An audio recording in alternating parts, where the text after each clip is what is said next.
नमस्कार दोस्तों, crescent education classes में आप सभी का स्वागत है। उम्मीद करते हैं सभी लोग स्वस्थ हैं और अच्छी प्रिपरेशन आपकी चल रही होगी।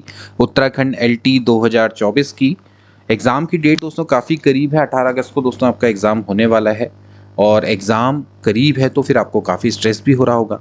अब ऐसे में आपके स्ट्रेस को दोस्तों कम करने के लिए हम एक विशेष सीरीज़ आपके लिए लेकर आए हैं जिसका नाम है उत्तराखंड एलटी एग्ज़ाम क्रैकर। अब जैसा इसका नाम है दोस्तों वैसा ही ये काम की भी होगी। ये आपको उत्तराखंड एलटी एग्ज़ाम क्रैक करने में ज़रूर मदद करेगी। यहाँ पर दोस्तों हम आपको उत्तराखंड एलटी में आने वाले महत्वपूर्ण टॉपिक्स दोस्तों करवाएंगे। अब वो टॉपिक दोस्तों आपके एकेडमिक एप्टीट्यूड से भी हो सकते हैं, उत्तराखंड जीके जीएस से भी दोस्तों हो सकते हैं, इंडियन जीके जीएस से भी हो सकते हैं। तो सीरीज़ दोस्तों आपकी काफ़ी महत्वपूर्ण होने वाली है एग्ज़ाम के दृष्टिकोण से, और जितना आपके पास कम समय रह गया है उस हिसाब से तो दोस्तों ये ब्रह्मास्त्र होने वाली है। तो सीरीज़ को दोस्तों आपकी सपोर्ट की ज़्यादा से ज़्यादा आवश्यकता रहेगी। इसको ज़्यादा से ज़्यादा आपने अपने दोस्तों के बीच में फैलाना है और हमें भी दोस्तों मोटिवेट करना है ताकि हम आपके लिए इससे भी बढ़िया वैल्यूबल कंटेंट लेकर आते रहें। तो आज हम दोस्तों जानेंगे उत्तराखंड स्टेट प्रोफाइल के बारे में। आज है भाग नंबर 1। तो चलिए आज की क्लास को शुरू करेंगे। दोस्तों आज हम पढ़ने वाले हैं उत्तराखंड स्टेट प्रोफाइल। एक स्टेट की प्रोफाइल क्या होती है, उसका एक संक्षिप्त अवलोकन, उसके राजनीतिक प्रशासनिक ढांचे के बारे में दोस्तों हमने जानना होगा। तो चलिए दोस्तों स्टार्ट करेंगे। सबसे पहले हम उत्तराखंड के बारे में दोस्तों जानेंगे। उत्तर प्रदेश के 13 हिमालय जिलों को जब दोस्तों काटा गया 9 नवंबर 2000 को भारतीय गणतंत्र के 27वें और हिमालय राज्यों के 11वें राज्य के रूप में राज्य का दोस्तों गठन किया गया। तो हिमालय राज्यों की अगर बात की जाए, जो हिमालय राज्य हैं दोस्तों, उसमें ये 11वें रूप में गठित हुआ और 13 जिलों को काटकर उत्तर प्रदेश में जो आपके स्पेशली जो 13 हिमालय जिले थे उनको काटकर दोस्तों 9 नवंबर 2000 को 27वें राज्य के रूप में दोस्तों इसका गठन हुआ। पहले जब ये गठन हुआ था तो इसका नाम उत्तरांचल था दोस्तों, और फिर 1 जनवरी 2007 से इसका नाम उत्तरांचल से परिवर्तित करके उत्तराखंड कर दिया गया। उत्तराखंड के अगर दोस्तों हम पूर्व की बात करें तो यहाँ पर आप इसके पूर्व की सीमा दोस्तों देख सकते हैं। यहाँ पर पूर्व में दोस्तों नेपाल अवस्थित है। पश्चिम की दोस्तों बात करें तो यहाँ पर पश्चिम में हिमाचल प्रदेश है, हरियाणा है, यहाँ पर आप देख सकते हैं पश्चिम में। इसी तरह से अगर आप बात करेंगे उत्तर की तो उत्तर में दोस्तों यहाँ पर तिब्बत, चाइना दोस्तों यहाँ पर दिखाई देता है, और दक्षिण में देखें तो दोस्तों यहाँ पर आपको उत्तर प्रदेश राज्य अवस्थित दिखाई देगा। तो ये दोस्तों आपका उत्तराखंड का संक्षिप्त अवलोकन आप देख सकते हैं। अब दोस्तों हम बात करेंगे प्रशासनिक और भौगोलिक रूप से उत्तराखंड के 2 भाग हैं। बेसिकली 2 भागों में बटा हुआ है। एक है दोस्तों गढ़वाल मंडल, गढ़वाल डिवीज़न, और एक है कुमाऊं मंडल, कुमाऊं डिवीज़न। ठीक है, आप देख सकते हैं कि जो उत्तराखंड है ये संपूर्ण आयताकार की तरह दोस्तों है। यहाँ पर एक आयत बना हुआ है और आप देख सकते हैं कि ये एक तरह की विभाजन रेखा है जो कि कुमाऊं और गढ़वाल को विभाजित करती है। तो यहाँ पर ये जो कलर्ड है ये कुमाऊं डिवीज़न है और ये आपका गढ़वाल डिवीज़न है। ठीक है, तो अगर मैं कुमाऊं मंडल की दोस्तों बात करूं तो कुमाऊं मंडल में कुल मिला के आपके 6 जिले आते हैं और इसका मुख्यालय नैनीताल में है। इसकी स्थापना वर्ष की बात करें तो दोस्तों 1854 में इसका मुख्यालय दोस्तों स्थापित हुआ था। सम्मिलित जिले यानी कि इसके अंतर्गत कौन कौन से जिले आते हैं तो आप देख सकते हैं दोस्तों उधम सिंह नगर, चंपावत, नैनीताल, अल्मोड़ा, बागेश्वर, पिथौरागढ़। तो ये दोस्तों आप इसमें देख सकते हैं नैनीताल, अल्मोड़ा, पिथौरागढ़, उधम सिंह नगर, बागेश्वर, चंपावत, यानी कुल मिला के 6 जिले दोस्तों इसमें आते हैं। इसके अलावा अगर गढ़वाल की बात करें तो इसमें आपके 7 जिले हैं, जिसमें आप देख सकते हैं दोस्तों की चमोली, उत्तरकाशी, देहरादून, पौड़ी, टिहरी, हरिद्वार, रुद्रप्रयाग। ठीक है, तो यहाँ पर आप देख लीजिए जैसे चमोली है, ये आपका रुद्रप्रयाग है, ये उत्तरकाशी है, देहरादून है, टिहरी गढ़वाल है, पौड़ी है और हरिद्वार है। तो आप देख सकते हैं कि दोस्तों यहाँ पर आपके कुल मिला के 7 दोस्तों यहाँ पर आपके जिले देखने को मिलते हैं। तो यहाँ पर आपके 7 जिले हैं गढ़वाल मंडल में। और इसका मुख्यालय की बात करें तो दोस्तों पौड़ी में मुख्यालय है, और इसका मुख्यालय की स्थापना वर्ष की बात करें तो 1969 में गढ़वाल मंडल का जो मुख्यालय है वो पौड़ी बनाया गया था। अब दोस्तों हम जरा सा राज्य के जिलों के बारे में थोड़ा सा डिस्कस कर लेते हैं। देखिए जैसे देहरादून की हम बात करें तो देहरादून दोस्तों जिले के रूप में 1817 में दोस्तों स्थापित हुआ था। इसका मुख्यालय देहरादून ही है। इसका वर्ग किलोमीटर में अगर क्षेत्रफल देखें तो 3088 है। इसके जैसे पौड़ी की दोस्तों बात करें, जिले के रूप में दोस्तों गठित हुआ था 1840 में, और इसका जो मुख्यालय दोस्तों वो भी पौड़ी ही है। ओके, अल्मोड़ा की बात करें तो ये जिले के रूप में 1891 में स्थापित हुआ था। अल्मोड़ा दोस्तों इसका मुख्यालय है। 3139 इसका क्षेत्रफल है। नैनीताल की बात करें तो दोस्तों ये भी 1891 में इसका स्थापना वर्ष है और नैनीताल ही इसका मुख्यालय है। 4251 इसका क्षेत्रफल है। टिहरी की बात करें तो दोस्तों टिहरी आपका 1 अगस्त 1949 को एक स्वतंत्र रियासत से भारत में दोस्तों स्थापित हुआ था एक जिले के रूप में। तो नई टिहरी इसका मुख्यालय है। 3642 1 अगस्त 1949 को टिहरी को दोस्तों भारत में सम्मिलित किया गया था। पिथौरागढ़ की बात करें तो 1960 ये पिथौरागढ़ तो 7090 दोस्तों इसका क्षेत्रफल है। उसके बाद बात करें दोस्तों उत्तरकाशी की तो उत्तरकाशी भी 1960 में दोस्तों स्थापित हुआ और इसका क्षेत्रफल आप देख सकते हैं 8016 वर्ग किलोमीटर है। इसके अलावा देख लीजिए चमोली। चमोली की स्थापना भी 1960 में दोस्तों हुई। इसका मुख्यालय दोस्तों गोपेश्वर में है और 8030 वर्ग किलोमीटर। तो ये आप देख सकते हैं सबसे बड़ा क्षेत्रफल के आधार पर जिला है उत्तराखंड में। हरिद्वार की बात करें तो 1988 में दोस्तों इसका स्थापना वर्ष है। उसका मुख्यालय हरिद्वार है 2360। फिर उधम सिंह नगर की बात करेंगे तो 1995 इसका मुख्यालय है रुद्रपुर 2542। रुद्रप्रयाग की बात करें तो 1997 और ये इसका मुख्यालय भी रुद्रप्रयाग में है। 1984 में दोस्तों ये आपका इसका क्षेत्रफल है। 1997 में दोस्तों स्थापित हुआ। चंपावत की बात करें 1997। बागेश्वर भी 1997। 3 जिले दोस्तों आपके 1997 में दोस्तों स्थापित हुए थे। तो चंपावत, बागेश्वर और यहाँ पर देख सकते हैं कि क्षेत्रफल के आधार पर सबसे छोटा जिला दोस्तों कौन सा है, चंपावत है। तो चंपावत क्षेत्रफल के आधार पर सबसे छोटा जिला है जो कि 1766 वर्ग किलोमीटर का है। और जबकि बात करेंगे चमोली की तो चमोली दोस्तों क्षेत्रफल के आधार पर सबसे बड़ा दोस्तों यहाँ पर जिला दिखाई देता है। 8030 वर्ग किलोमीटर का क्षेत्रफल है। तो क्षेत्रफल के आधार पर सबसे बड़ा जिला है चमोली और क्षेत्रफल के आधार पर सबसे छोटा जिला वो है चंपावत। अब बात करेंगे दोस्तों यहाँ पर विधानसभा क्षेत्रों की। तो विधानसभा क्षेत्र दोस्तों आप ध्यान से देखें तो देखिए अगर बात करें विधानसभा क्षेत्रों की तो कुल मिला के दोस्तों यहाँ पर 70 विधानसभा क्षेत्र हैं और जिसमें 70 में दोस्तों जो विधायक है वो निर्वाचित होते हैं और एक दोस्तों यहाँ पर मनोनीत होता है। ठीक है, तो 70 होते हैं निर्वाचित, एक होता है मनोनीत और जो एक मनोनीत होता है दोस्तों वो एंग्लो इंडियन होता है, जिसको ध्यान में रखना है। ठीक है, तो जनपद और उसके विधानसभा क्षेत्रों के बारे में थोड़ा सा जान लेते हैं। तो देखिए जैसे देहरादून की हम बात करेंगे, यहाँ पर दोस्तों हमने विधानसभा क्षेत्रों को हमने केवल और केवल वही रखे हैं जो कि आरक्षित हैं, उन्हीं की हम दोस्तों थोड़ा सा बात करेंगे क्योंकि उन्हीं से संबंधित प्रश्न आपके आते हैं। तो सबसे पहले दोस्तों बात करेंगे देहरादून में। देहरादून में दोस्तों विधानसभा क्षेत्र वैसे तो 10 हैं लेकिन जो आरक्षित हैं दोस्तों वो इसमें आपके 2 हैं। ठीक है, एक है चक्राता जो कि एसटी के लिए रिजर्व है। ओके, और जो राजपुर है दोस्तों वो आपका अनुसूचित जनजाति के लिए आरक्षित है। ओके, इसके बाद हम बात करेंगे अनुसूचित जाति के लिए, आई मीन टू से एससी शेड्यूल कास्ट के लिए। ठीक है, पौड़ी की दोस्तों हम बात करें तो दोस्तों ये पौड़ी अनुसूचित जाति के लिए दोस्तों आपका आरक्षित है। तो दोस्तों यहाँ पर पौड़ी में पौड़ी की जो पौड़ी सीट है दोस्तों वो अनुसूचित जाति के लिए दोस्तों आरक्षित है। तो केवल एक सीट दोस्तों यहाँ पर है, ये गलत दिया हुआ है दोस्तों, यहाँ पर शायद टाइपिंग मिस्टेक है। तो यहाँ पर आपकी 6 विधानसभा सीटें हैं जिसमें एक पौड़ी वाली जो कि एससी के लिए रिजर्व है। ओके, बात करेंगे अल्मोड़ा की तो अल्मोड़ा की दोस्तों जो सोमेश्वर सीट है वो अनुसूचित जाति यानी कि एससी के लिए दोस्तों रिजर्व है। यहाँ पर 6 विधानसभा सीटों की संख्या है। इसके बाद दोस्तों बात करेंगे नैनीताल की तो नैनीताल की नैनीताल सीट दोस्तों अनुसूचित जाति के लिए आरक्षित है। यहाँ पर 6 विधानसभा क्षेत्रों की संख्या है। टिहरी की दोस्तों बात करें तो यहाँ पर घनसाली जगह है, यहाँ पर एससी के लिए सीट रिजर्व है। यहाँ पर 6 कुल विधानसभा क्षेत्रों की संख्या है। पिथौरागढ़ में दोस्तों आपकी गंगोली हाट वाली सीट एससी के लिए रिजर्व है। यहाँ पर कुल मिला के 4 यहाँ पर विधानसभा क्षेत्रों की संख्या है। उत्तरकाशी की बात करें तो यहाँ पर जो पुरोला है वो आपकी एससी के लिए रिजर्व है और कुल यहाँ पर विधानसभा क्षेत्रों की संख्या 3 है। बात करेंगे दोस्तों चमोली की तो चमोली में दोस्तों थराली है, थराली में एक सीट एससी के लिए दोस्तों रिजर्व है थराली वाली विधानसभा क्षेत्र की और यहाँ पर कुल मिला के विधानसभा क्षेत्रों की संख्या 3 है। हरिद्वार की दोस्तों यहाँ पर बात करें तो यहाँ पर सबसे ज़्यादा एससी के लिए 3 सीटें दोस्तों रिजर्व हैं जो कि हैं ज्वालापुर, झपरेड़ा और भगवानपुर। ये आपकी एससी के लिए दोस्तों यहाँ पर रिजर्व है और यहाँ पर कुल मिला के विधानसभा सीटों की सबसे ज़्यादा संख्या भी है। यहाँ पर कुल मिला के 11 विधानसभा सीटें यहाँ पर है। तो ज्वालापुर, झपरेड़ा और भगवानपुर तो ये एससी के लिए दोस्तों 3 सीटें यहाँ पर रिजर्व है। बात करेंगे दोस्तों उधम सिंह नगर की तो उधम सिंह नगर में एक सीट बाजपुर में एससी के लिए रिजर्व है जबकि नानक मत्ता एक एसटी के लिए दोस्तों रिजर्व है। तो कुल मिला के अगर देखें तो उत्तराखंड में 2 सीटें दोस्तों एसटी के लिए रिजर्व है, ये आपने दोस्तों ध्यान में रखना होगा। तो 2 सीटें दोस्तों यहाँ पर रिजर्व है, एक है आपकी दोस्तों नानक मत्ता वाली सीट और इससे पहले जो दूसरी सीट दोस्तों हमने पढ़ी थी वो थी देहरादून की चक्राता। तो ये 2 सीटें आपकी रिजर्व है, एक चक्राता दूसरा आपकी नानक मत्ता और कुल मिला के 13 जो सीटें हैं वो आपकी एससी के लिए रिजर्व है। तो यहाँ पर उधम सिंह नगर में 9 सीटें हैं, रुद्रप्रयाग में कोई भी सीट आरक्षित नहीं है, बागेश्वर में केवल बागेश्वर वाली सीट है जो कि एससी के लिए रिजर्व है, और यहाँ पर 3-3-3 सीटों की संख्या है। सबसे ज्यादा विधानसभा सीटों की संख्या कहाँ पर है? हरिद्वार में है। तो यहाँ पर दोस्तों आप इस तरह से समझ सकते हैं, ठीक है। तो ये तो हो गई दोस्तों विधानसभा सीटों की संख्या।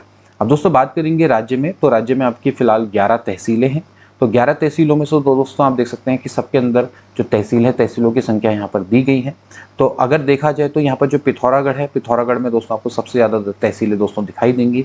यहाँ पर 13 तहसीलें दोस्तों पिथौरागढ़ के अंतर्गत हैं। बाकी देखा जाए तो पौड़ी, अल्मोड़ा और चमोली, यहाँ पर भी दोस्तों 12 तहसीलें हैं। टिहरी में भी दोस्तों आपकी 12 तहसीलें यहाँ पर दिखाई देंगी। अगर सबसे कम तहसीलों की दोस्तों बात करें तो यहाँ पर हरिद्वार और रुद्रप्रयाग है, जिनके अंदर 4 तहसीलें हैं। तो कुल मिलाकर 110 यहाँ पर तहसीलों की संख्या है, जिनको उप जिलों के नाम से भी जाना जाता है, ठीक है। अगला देखेंगे राज्य में ब्लॉक। तो राज्य में दोस्तों 95 ब्लॉक हैं। 95 ब्लॉक में अगर आप देखें तो पौड़ी यहाँ पर सबसे ज़्यादा ब्लॉक आपको दिखाई देंगे, 15 ब्लॉक हैं। उसके बाद दोस्तों अल्मोड़ा का नंबर आता है, यहाँ पर आपके 11 ब्लॉक हैं। टिहरी की बात करें तो यहाँ पर 10 ब्लॉक यहाँ पर दिखाई देते हैं, ठीक है। अगर सबसे कम ब्लॉकों की बात करें तो अगेन दोस्तों यहाँ पर बागेश्वर और रुद्रप्रयाग का नंबर आएगा। 3-3 यहाँ पर आपके ब्लॉक्स दिखाई देते हैं। तो सबसे कम ब्लॉक वाले जिले यहाँ पर स्पष्ट आपको दिखाई दे रहे हैं। अब दोस्तों थोड़ा सा बात करेंगे उत्तराखंड पर। उत्तराखंड किस तरह से अस्तित्व में आया? सबसे पहले दोस्तों हम बात करेंगे उत्तरांचल राज्य विधेयक की। ये दोस्तों सबसे पहले उत्तरांचल को बनाने के लिए दोस्तों जो विधेयक जो पारित हुआ था, ये लोकसभा में दोस्तों 1 अगस्त 2000 को दोस्तों पारित किया गया था। 1 अगस्त 2000 को उत्तरांचल राज्य विधेयक दोस्तों लोकसभा में पारित हुआ था, 1 अगस्त 2000 को, ठीक है। उसके बाद फिर ये राज्यसभा में दोस्तों पारित हुआ था, ये हुआ था 10 अगस्त 2000 को पारित। उसके बाद उत्तरांचल राज्य विधेयक में राष्ट्रपति थे तत्कालीन KR नारायण, इनके द्वारा 28 अगस्त 2000 को दोस्तों इसको स्वीकृति मिली। और फिर उसके बाद दोस्तों जो उत्तराखंड राज्य है उसका गठन हुआ था 9 नवंबर 2000 को। उस समय पर इसका नाम उत्तरांचल था, और ये हमारे भारतीय गणतंत्र का 27वां दोस्तों उस समय पर राज्य बना था। और पर्वतीय राज्यों के बात में बात करें तो सबसे अद्यतन दोस्तों राज्य, सबसे नवीन राज्य है गठित पर्वतीय राज्य है, जो कि 11वें नंबर का दोस्तों राज्य है। राज्य की जो राजधानी है दोस्तों, ये अस्थायी राजधानी है जो कि देहरादून में है। और राज्य की जो दोस्तों ग्रीष्मकालीन राजधानी है दोस्तों, वो गैरसैंण बनाई गई है 20 जून 2020 से। तो 20 जून 2020 से दोस्तों राज्य की जो ग्रीष्मकालीन राजधानी है वो गैरसैंण दोस्तों बनाई गई है त्रिवेंद्र सिंह रावत के समय से। प्रथम राजकीय भाषा दोस्तों हमारी हिंदी है, जबकि द्वितीय राष्ट्र भाषा दोस्तों संस्कृत रखी है 2010 से। इसके बाद दोस्तों बात करेंगे राज्य में दोस्तों आपका एक सदनात्मक विधानमंडल है। एक सदनात्मक विधानमंडल का मतलब यह है कि हमारे यहाँ केवल विधानसभा का प्रावधान है दोस्तों, हमारे यहाँ विधान परिषद नहीं होती है। तो एक सदनात्मक है, द्विसदनात्मक नहीं है, एक ही सदन है विधानसभा, ठीक है। इसके अलावा देहरादून में ही हमारा प्रथम विधानसभा भवन बना था। इसके बाद फिर गैरसैंण के भराड़ीसैंण में दोस्तों चमोली में द्वितीय विधानसभा भवन बना। इसके अलावा महाराष्ट्र और जम्मू कश्मीर देश में दोस्तों ऐसे 2 राज्य हैं जहां पर 2-2 विधानसभा भवन है, जैसे कि उत्तराखंड में है। एक है आपका देहरादून में, दूसरा है गैरसैंण में, गैरसैंण के सामने भराड़ीसैंण में, ठीक है।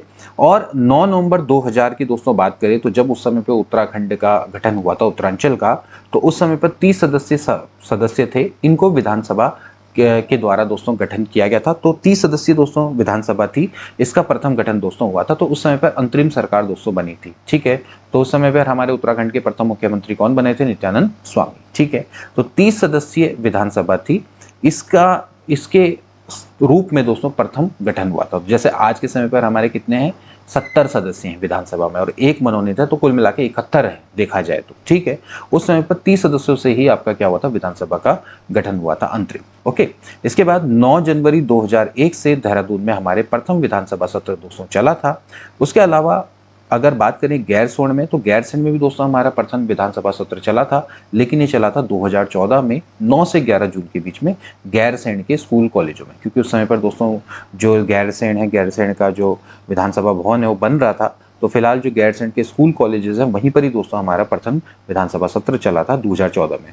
उसके बाद दोस्तों जब भराड़ीसैंण में नवनिर्मित भवन बन गया विधानसभा भवन, तो फिर उसके बाद 17 से 18 नवंबर 2017 को भराड़ीसैंण के नवनिर्मित विधानसभा भवन में प्रथम विधानसभा सत्र दोस्तों चला था। इसके अलावा दोस्तों हम बात करें 4 मई 2001 से देश ने अपनी प्रथम विधानसभा की अपनी पहली वेबसाइट दोस्तों स्टार्ट करी थी। तो 4 मई 2001 से देश कि प्रथम विधानसभा थी ऐसी जिन्होंने अपनी वेबसाइट का दोस्तों शुभारंभ किया था। इसके अलावा राज्य गठन से पूर्व इस क्षेत्र में कुल 22 विधानसभा सीटें दोस्तों हुआ करती थी, यानी कि यहाँ खाते में कुल मिला के 22 विधानसभा सीटें हुआ करती थी। लेकिन बाद में दोस्तों क्या हुआ कि जो विधानसभा सीटें इनका परिसीमन हुआ 2008 में, नवंबर और फरवरी 2008 में, और परिसीमन के बाद दोस्तों यहाँ पर कुल मिला के कितनी सीटें हो गई हैं दोस्तों? 71 सीटें हो चुकी हैं, जिसमें से कि 70 का निर्वाचन होता है और 1 को मनोनीत किया जाता है। और विधानसभा में अगर आरक्षित सीटों की बात करें तो दोस्तों कुल मिला के 15 सीटें आपके रिजर्व हैं, जिसमें 13 एससी के लिए रिजर्व हैं और 2 आपकी एसटी के लिए रिजर्व हैं। जो कुल अनुसूचित जाति के लिए 13 विधानसभा सीटें हैं, उसमें 3 सीटें सर्वाधिक दोस्तों हरिद्वार में आरक्षित है और एक सीट दोस्तों आपकी देहरादून, यूएस नगर, उत्तरकाशी, टिहरी, पौड़ी, चमोली, नैनीताल, अल्मोड़ा, बागेश्वर, पिथौरागढ़ इन सभी पर सुरक्षित है, जैसे कि अभी हमने डिस्कस किया। इसके बाद दोस्तों हम बात करेंगे एसटी के लिए। तो एसटी के लिए यहाँ पर 2 विधानसभा सीटें, एक चक्राता में और एक नानकमत्ता में। हरिद्वार में दोस्तों सर्वाधिक विधानसभा सीटें 11 हैं। बागेश्वर, रुद्रप्रयाग और चंपावत में सबसे कम 2-2 विधानसभा सीटें हैं। ओके, इसके बाद अगर हम बात करें हमारे स्टेट में पहले इलेक्शन दोस्तों कब हुए थे, तो 14 फरवरी 2002 को हमारे उसमें प्रथम विधानसभा चुनाव संपन्न हुए थे और 14-15 मार्च 2002 को हमारी प्रथम विधानसभा का दोस्तों गठन हुआ था, ठीक है, चुनाव के बाद। ओके, और अगर प्रथम मुख्यमंत्री की दोस्तों बात करें जो कि चुन कर दोस्तों आए थे, ये चीज़ आपने दोस्तों ध्यान में रखनी है। प्रथम विधानसभा चुनाव के बाद दोस्तों जो मंत्री आए थे वो कौन थे दोस्तों? प्रथम मुख्यमंत्री कौन थे? एनडी तिवारी थे, ठीक है ना। तो पहले हमारे राज्य के निर्वाचित मुख्यमंत्री, ठीक है। इसके बाद दोस्तों अगर हम बात करें उत्तराखंड में लोकसभा सीटों की, तो दोस्तों यहाँ पर 5 लोकसभा सीटें हैं दोस्तों, जिसमें टिहरी, पौड़ी, अल्मोड़ा, नैनीताल और हरिद्वार आती है। अभी दोस्तों हाल में ही लोकसभा चुनाव दोस्तों हुए थे और लोकसभा चुनाव में दोस्तों जो लोग जीते हैं इन सीटों से, उनके बारे में दोस्तों आपको ध्यान होना चाहिए। जैसे हम दोस्तों बात करेंगे टिहरी की, तो यहाँ पर माला राज्य लक्ष्मी शाह दोस्तों जीती। पौड़ी की दोस्तों हम बात करें तो पौड़ी से दोस्तों आपके अनिल बलूनी जीते। अल्मोड़ा की बात करें तो यहाँ पर से अजय टमटा। नैनीताल से दोस्तों हम बात करें तो अजय भट्ट और हरिद्वार से त्रिवेंद्र सिंह रावत। तो त्रिवेंद्र सिंह रावत दोस्तों यहाँ पर से जीते हैं, ठीक है। अब बात करेंगे दोस्तों यहाँ पर अल्मोड़ा की, तो एक सीट दोस्तों यहाँ पर अनुसूचित जाति के लिए दोस्तों आरक्षित है लोकसभा में, तो यहाँ से अजय टमटा दोस्तों जीते हैं। नैनीताल से अजय भट्ट, ठीक है, ध्यान रखेंगे। अब बात करें राज्य में, तो राज्य में दोस्तों आपकी 3 सीटें राज्यसभा के लिए भी हैं। तो 3 सीटें दोस्तों यहाँ पर राज्यसभा की है, 5 सीटें दोस्तों आपकी लोकसभा के लिए हैं, ठीक है। 9 नवंबर 2000 को नैनीताल में दोस्तों यहाँ पर हाई कोर्ट की स्थापना हुई थी, जो कि देश का 20वें नंबर का उच्च न्यायालय था। अब दोस्तों हम बात करेंगे उत्तराखंड राज्य के प्रतीकों के बारे में दोस्तों। जब उत्तराखंड का गठन हुआ था दोस्तों, फिर उसके बाद 2001 में उत्तराखंड में प्रतीक चिन्हों का दोस्तों गठन किया गया, या आप कह सकते हैं इनको निर्धारित किया गया। तो उनके बारे में थोड़ा सा जान लेते हैं। सबसे पहले हम बात करेंगे उत्तराखंड के राज्य चिन्ह की। तो आप देख सकते हैं दोस्तों, ये आपका उत्तराखंड का राज्य चिन्ह है। तो आप क्लियरली दोस्तों देख सकते हैं कि एक श्वेत पृष्ठभूमि है, इसमें नीली परिधि सहित 4 आपकी जलधाराएं हैं, 1 2 3 4, ठीक है। और ये आपका हीरे की आकार का दोस्तों प्रतीक चिन्ह है, जिसमें हिमालय पर्वत के जो शिखर हैं दोस्तों आप देख सकते हैं, इसका सहारा देते हुए इसको दर्शाया गया है। इसके ऊपरी भाग पे बनी कलगी है, आप देख सकते हैं आपकी कलगी बनी हुई है। इसमें लाल पृष्ठभूमि में आपके राष्ट्रीय चिन्ह अशोक की लाट की आकृति, यहाँ पर आपके अशोक की लाट की यहाँ पर आकृति दिखाई देती है, ठीक है। जिसके नीचे संस्कृत में भारत का राष्ट्रीय उद्घोष सत्यमेव जयते दोस्तों यहाँ पर लिखा गया है, जो कि मुंडक उपनिषद से लिया गया था, ठीक है। इसी तरह से राज्य चिन्ह के निचले भाग पे नीले रंग पे दोस्तों यहाँ पर उत्तराखंड राज्य यहाँ पर अंकित है। तो यहाँ पर आप दोस्तों देख सकते हैं कि हमारा राज्य चिन्ह कैसा है, ठीक है। अब देखिए यहाँ पर जो ये लाल रंग की पृष्ठभूमि है, ये उत्तराखंड राज्य आंदोलन के दौरान जो हमारे शहीद हुए थे उन राज्य आंदोलनकारियों के रक्त का दोस्तों प्रतीक है। जबकि श्वेत पृष्ठभूमि ये बताती है कि उत्तराखंड के जो निवासी हों कितने शांति प्रिय हैं। इसके अलावा जो यहाँ का जो पर्वत शिखर हिमालय राज्य है, वो हमारे राज्य की भौगोलिक स्थिति और पारिस्थितिक प्रकृति को दोस्तों दिखाता है कि जो हमारा राज्य है दोस्तों वो एक तरह से पर्वतीय राज्य है, ठीक है। इसके अलावा जो यहाँ पर जो 4 जलधाराएं हैं वो गंगा को दोस्तों यहाँ पर रिप्रेजेंट करती है, और इसके अलावा जो नीला रंग है वो राज्य की पवित्र नदियों के शुद्ध जल का दोस्तों प्रतीक है।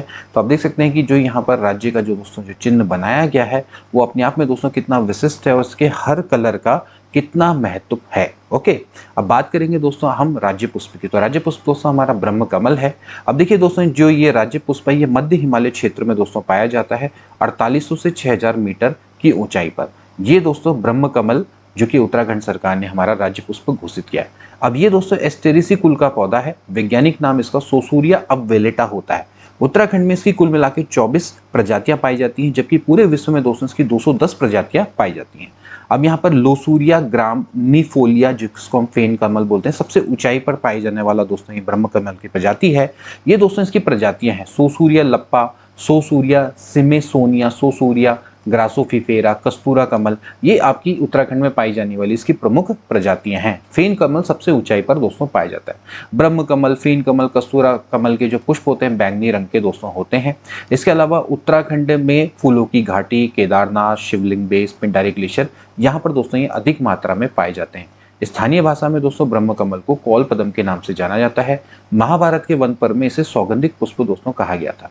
इस पुष्प को दोस्तों जो केदारनाथ में भगवान शिव का मंदिर है वहां पर दोस्तों इसको अर्पित किया जाता है।